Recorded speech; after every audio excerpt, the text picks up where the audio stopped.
सर्वप्रथम सर्वांना श्री स्वामी समर्थ. स्वामी महाराजांच्या कृपेने तुमच्या सर्व चांगल्या इच्छा पूर्ण होत ही स्वामींचरणी प्रार्थना करते आणि आजच्या व्हिडिओला सुरुवात करते. तर यावर्षी 2025ची संक्रांत कोणत्या दिवशी कोणत्या तारखेला आलेली आहे, कोणत्या रंगावर आलेली आहे, संक्रांतीचे फळ काय, संक्रांतीच्या दिवशी काय करावे, काय टाळावे, काय दान करावे, संपूर्ण माहिती आजच्या व्हिडिओमधून जाणून घेणार आहोत. व्हिडिओ शेवटपर्यंत बघा. चॅनलवर नवीन असाल कृपया आपल्या चॅनलला नक्की सबस्क्राईब करा. कमेंटमध्ये जरूर लिहा श्री स्वामी समर्थ. तर जानेवारीत म्हणजे इंग्रजी वर्षातील पहिला सण म्हणजे मकर संक्रांती आणि मराठी महिन्यांप्रमाणे हिंदू पंचांगानुसार पौष महिन्यात हा सण साजरा केला जातो. पौष महिन्यात सूर्य जेव्हा धनु राशीतून मकर राशीत प्रवेश करतो तेव्हा मकर संक्रांती हा सण साजरा केला जातो. संक्रांती ही देवी दुसरी तिसरी कुणी नाही तर आई जगदंबेचंच एक रूप आहे. या देवीने मकर संक्रांतीच्या दिवशी संक्रासूर आणि निसासूर अशा 2 राक्षसांचा वध केला म्हणून या दिवसाला तिच्याच नावाने ओळखलं जातं. ही देवी दरवर्षी वेगवेगळ्या वाहनांवर बसून विराजमान होऊन येत असते. संक्रांती देवीच्या हातात दरवर्षी वेगवेगळे शस्त्र असतात, वेगवेगळ्या रंगाची वस्त्र नेसलेली असतात. ह्या देवीने दरवर्षी देवीचे वाहन बदलत असते, शस्त्र बदलत असते, शस्त्र बदलते, वस्त्राचा रंग बदलतो. प्रत्येक वर्षी थोडाफार बदल या संक्रांती देवीमध्ये होत असतो. संक्रांती देवी दरवर्षी एक वेगळं रूप धारण करून येत असते. तर दरवर्षी देवी संक्रांती ज्या रंगाचे वस्त्र परिधान केलेली असते ते वस्त्र संक्रांतीच्या दिवशी आपण सर्वांनी घालू नये, परिधान करू नये असं शास्त्रात म्हटलेलं आहे. मकर संक्रांतीनंतर हवामानात थोडा बदल होऊ लागतो, थंडी थोडी कमी होऊ लागते आणि गारवा कमी होऊ लागतो आणि वसंत ऋतूचे आगमन होते. मकर संक्रांतीच्या दिवशी सूर्य एका राशीतून दुसऱ्या राशीत प्रवेश करतो आणि या दिवसापासून उत्तरायण चालू होते. म्हणजे जेव्हा पृथ्वी सूर्याभोवती फिरते तेव्हा वर्षातला काही भाग सूर्य पृथ्वीच्या उत्तरेकडे थोडासा झुकलेला दिसतो आणि उरलेला वेळ सूर्य थोडासा दक्षिणेकडे झुकलेला दिसतो. या प्रक्रियेलाच उत्तरायण आणि दक्षिणायन असे म्हटले जाते. संक्रांतीच्या दिवसापासून दिवस तिळातिळाने हळूहळू मोठा होत जातो आणि रात्र ही थोडी लहान होत जाते. संक्रांतीच्या आधी दिवस लहान आणि रात्र मोठी, तर संक्रांतीनंतर दिवस मोठा आणि रात्र लहान छोटी असं होत जातं. म्हणून मकर संक्रांतीच्या दिवशी स्नान दान या दोन्ही गोष्टींना खूप महत्त्व आहे. पवित्र नदीमध्ये या दिवशी स्नान करणं खूप शुभ मानलं जातं. यामुळे सूर्यदेवांचा आशीर्वाद आपल्याला मिळतो. या दिवशी दान केल्याने सर्व मनोकामना आपल्या पूर्ण होतात. म्हणून आपल्याला जेवढं जमेल ना तेवढं दान या दिवशी नक्की करावं. पुण्यप्राप्ती होते. या दिवशी सूर्यदेवांची पूजा करून अर्घ्य देणे खूप शुभ मानले जाते. म्हणून प्रत्येकाने अगदी लहान व्यक्ती असो किंवा मोठा व्यक्ती त्याने मकर संक्रांतीच्या दिवशी आपली शुभ सुरुवात सूर्यनारायणाची पूजा अर्घ्य देऊन नमस्कार करून मनातील इच्छा बोलून मग सुरू करायची असते. वर्ष कसं सोन्यासारखं जाईल तुम्हाला. म्हणून ओम सूर्याय नमः हा मंत्र जपत सूर्यदेवांना अर्घ्य या दिवशी जरूर द्या.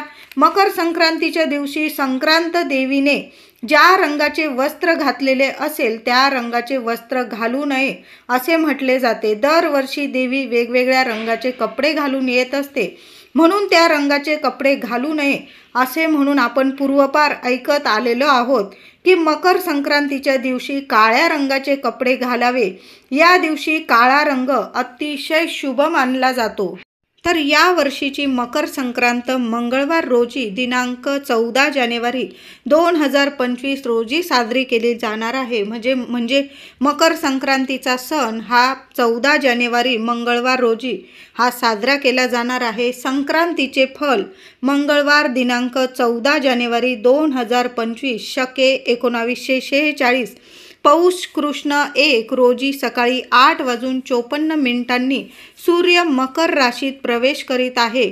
संक्रांतीचा पुण्यकाल हा मंगळवारी 14 जानेवारी 2025 रोजी सकाळी 8:54 पासून संध्याकाळी 4:54 पर्यंत आहे. वाहन वाघ आहे, उपवाहन घोडा आहे. तिने वस्त्र पिवळ्या रंगाचे धारण केलेले आहे.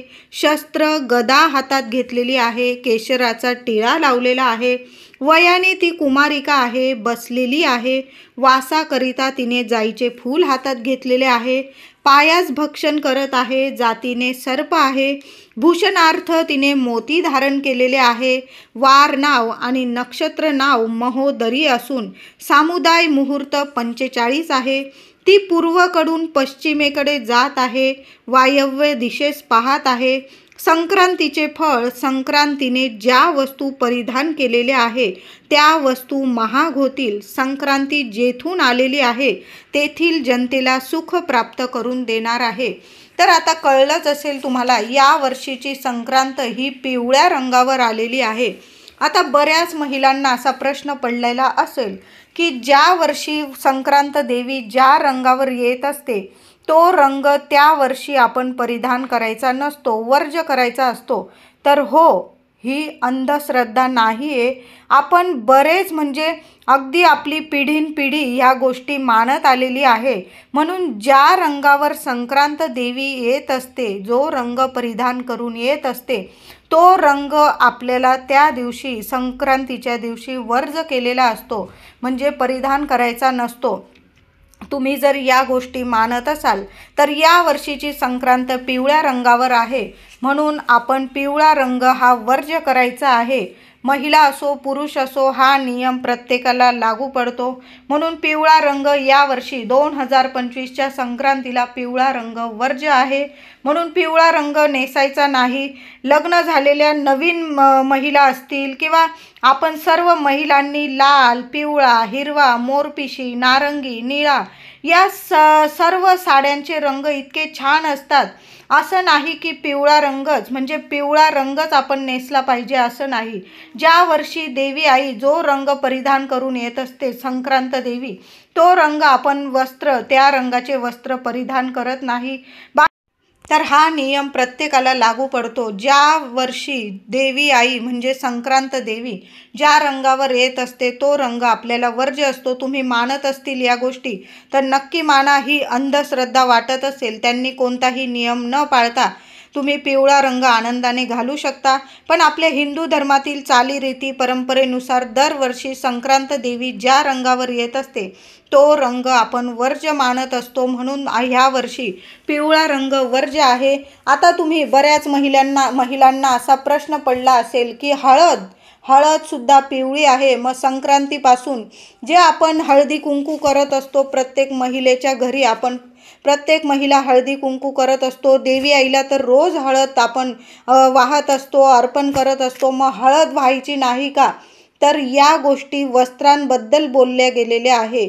ज्या वस्त्राची म्हणजे जो रंगाचं वस्त्र देवी आईने परिधान केला आहे तो महिलांनी पुरुष मंडळींनी तो रंगाचा वस्त्र यावर्षी परिधान करायचा नाही. बाकी हळदी कुंकूच्या गोष्टी यात येत नाही.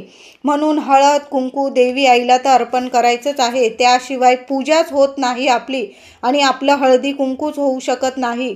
म्हणून या गोष्टींचा विचार करू नका. तुम्ही मानत असाल की ज्या वर्षी देवी आईने संक्रांत देवी आईने जो रंग परिधान केलेला असतो तो वर्ज्य असतो, या गोष्टी मानत असाल तर तुम्ही पिवळा रंग यावर्षी वर्ज्य करायचा आहे. बाकी ही अंधश्रद्धा नाही, आपली परंपरा आहे. तर आता संक्रांतीला जर आपण काळ्या रंगाची साडी घातली महिलांनो, तर काळ्या रंगाच्या कृपा करून काचेच्या बांगड्या हातात घालू नका. आपल्याला संक्रांतीच्या दिवशी आपल्याला हिरव्या काचेच्या बांगड्या घालायच्या आहे, शुभ ठरतात.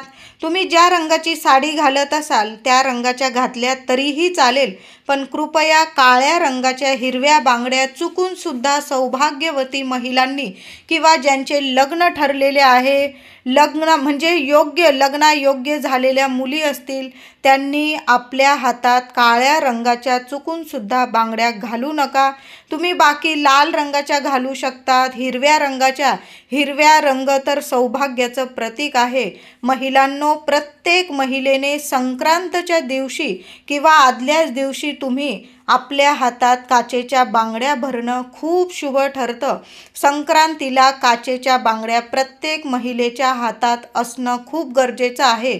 आपल्या सुख सौभाग्यासाठी प्रत्येक महिलेने नवीन काचेच्या बांगड्या भरायच्या आहे.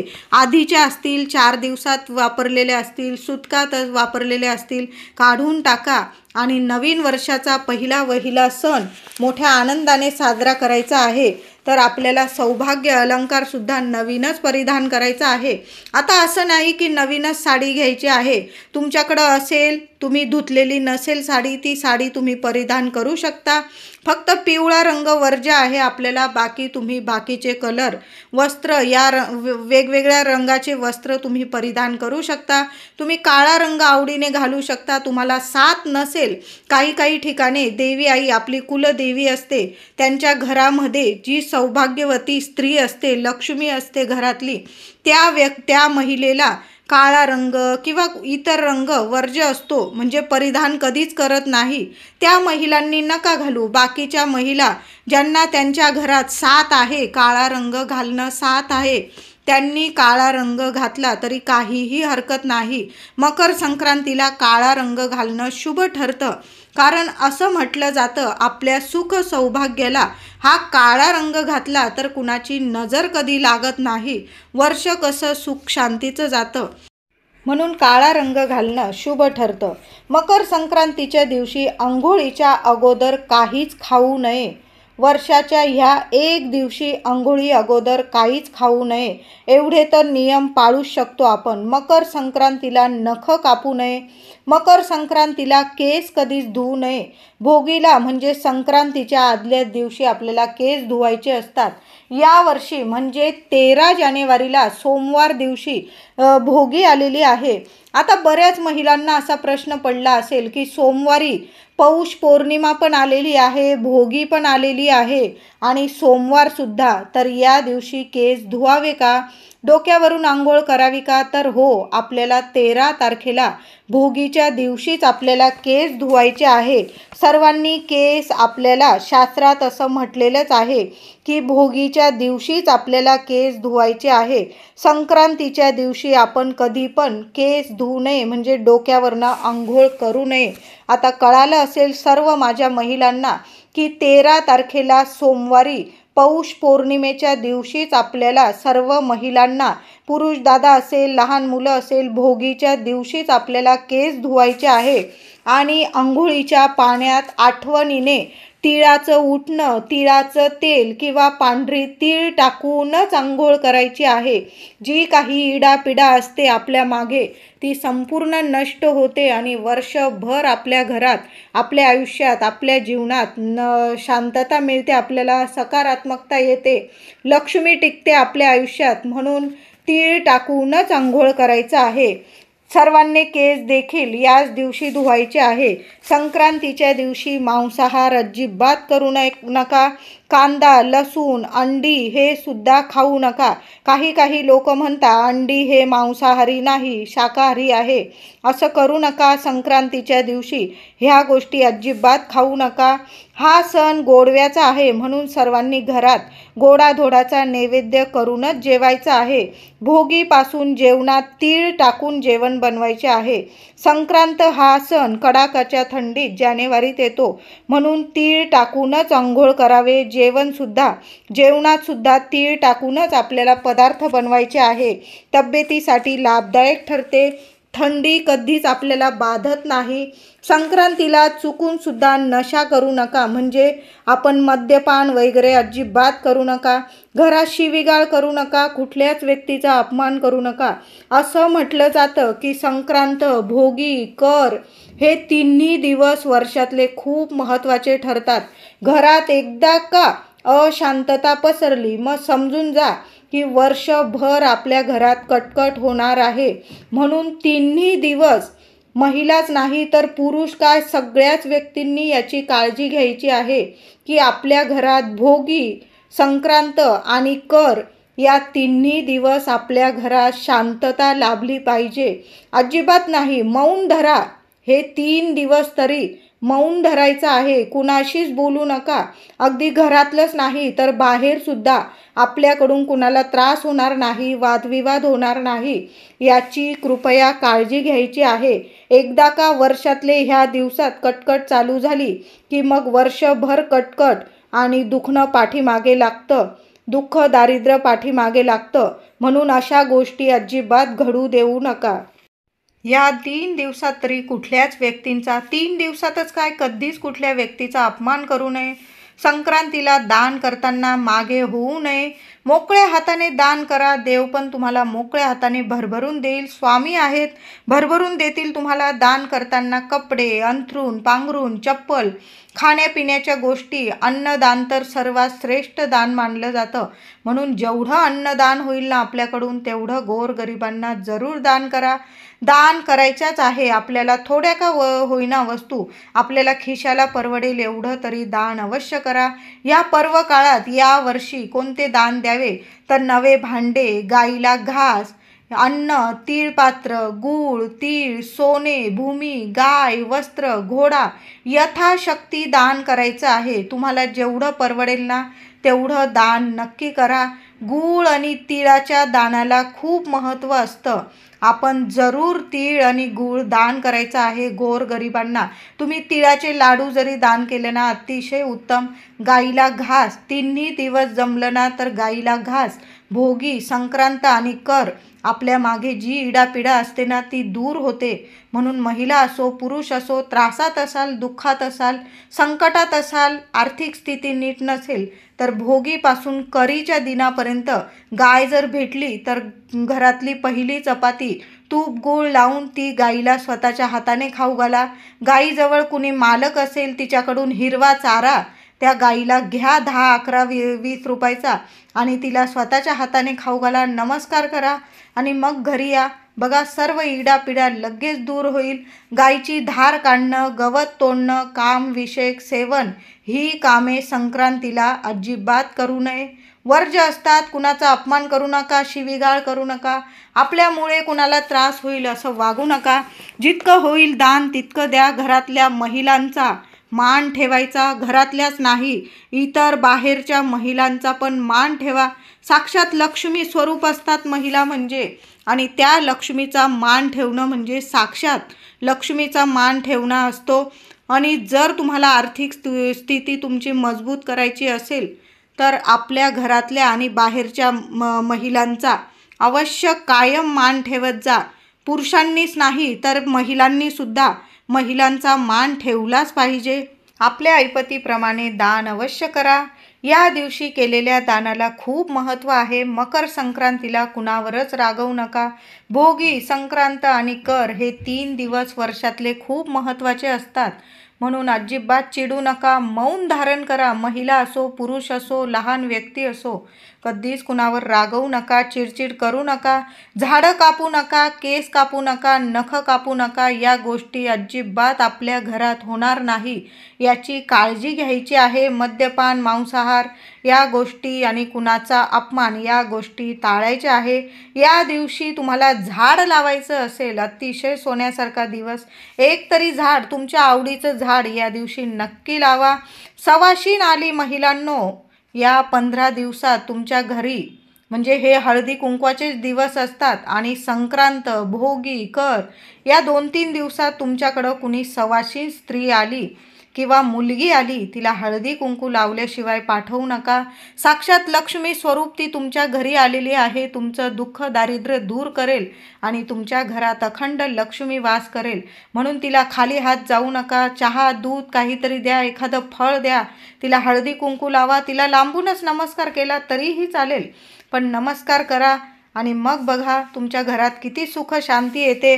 संक्रांतीला हळदी कुंकवाला फार मान असतो. या दिवशी प्रथम देवांना, नंतर घरातील थोऱ्या मोठ्यांना, लहानांना तिळगुळ द्यावे आणि मगच बाहेर जाऊन तिळगुळ वाटावे. काही लोक काय करतात, तिळगुळ घेतात, सण म्हणून साजरा करता. असं नका करू. आपली परंपरा आहे. आधी तिळगुळ आपल्या देवांना ठेवा, घरातल्या थोऱ्या मोठ्यांना द्या. आधी देवांना नमस्कार, थोऱ्या मोठ्यांना नमस्कार, लहानांना तिळगुळ द्या आपल्या घरातल्या, आणि मग बाहेर लोकांना तिळगुळ वाटायला जायचं आहे आपल्याला.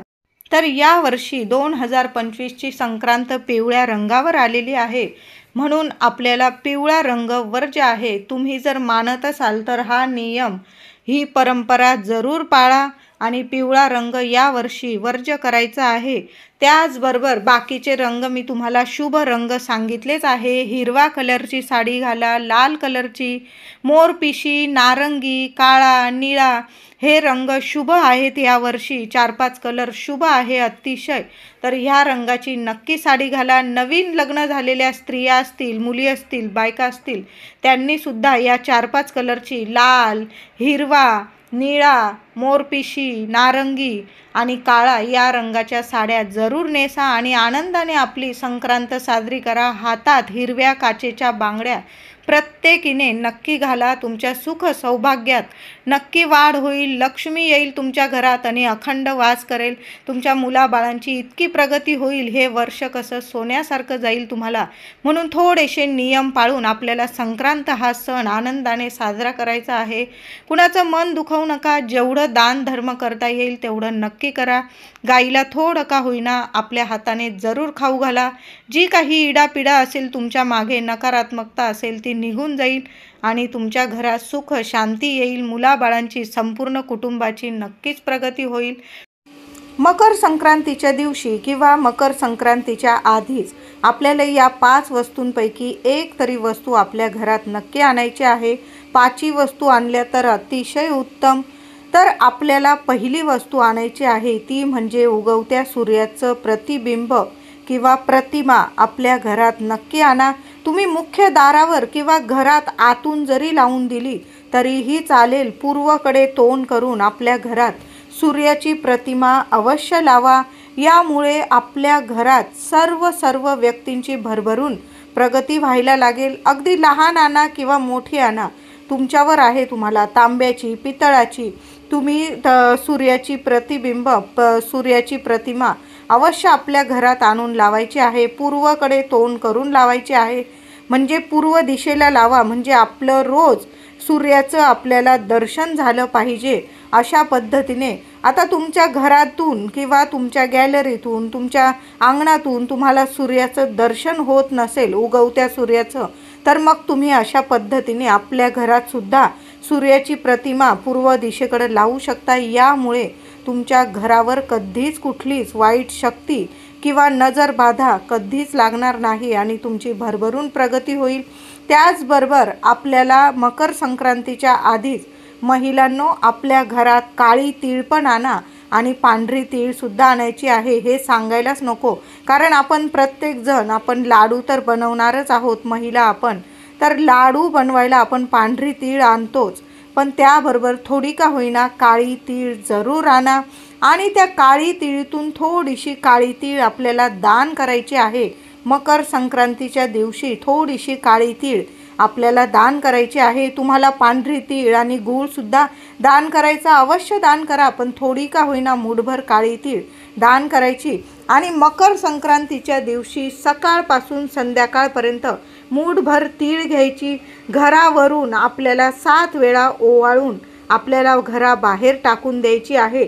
यामुळे काय होतं ना, आपल्या घरातली नकारात्मकता, इडापिडा, दुःख, दारिद्र्य, गरिबी निवारण होते, नष्ट होते आणि अखंड लक्ष्मी नांदते. म्हणून महिलांनो मकर संक्रांतीच्या दिवशी दिवसभरात संध्याकाळपर्यंत आपल्या घरावरून मूठभर काळी तीळ उतरवून टाकून द्यायची आहे.